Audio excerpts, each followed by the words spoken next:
بتدوري على وصفة لفرد الشعر قبل العيد؟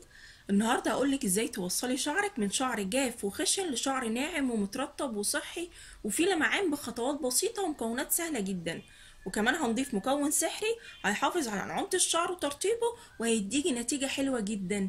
لو عجبك الفيديو ده وأول مرة تشوفي القناة متنسيش الاشتراك عشان يوصلك مني كل جديد. ويلا نشوف مكونات الوصفة بتاعتنا ايه. هحتاج معايا بيضة كاملة. البيض بروتين طبيعي هايل جدا يا بنات للشعر. هضيف عليها معلقتين نشا بذرة يا بنات او الكورن فلاور، هيفرد لنا الشعر.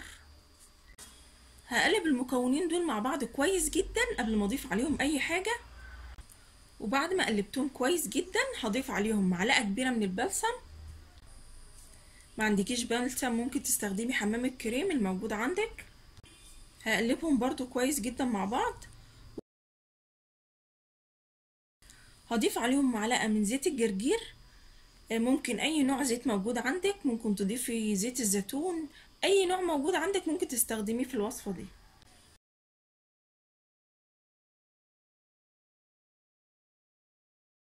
اخر مكون بقى معايا يا بنات هو المكون السحري اللي انا قلتلكوا عليه في اول الفيديو.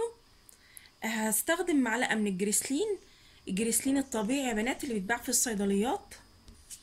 مكون رائع يا بنات، بيحافظ على الرطوبة الموجودة في الشعر، بيدي الشعر النعومة. جربي الوصفة دي بالمكونات اللي انا قلتلكم عليها، هتشوفوا منها نتيجة حلوة جدا. هنقلبهم كويس مع بعض.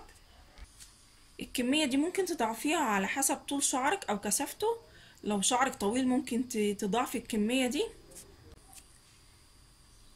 كده انا قلبت الوصفة بتاعتي كويس جدا، كده بقت جاهزة ان انا استخدمها على شعري. هوزع الوصفة على كامل شعري من الجذور للاطراف.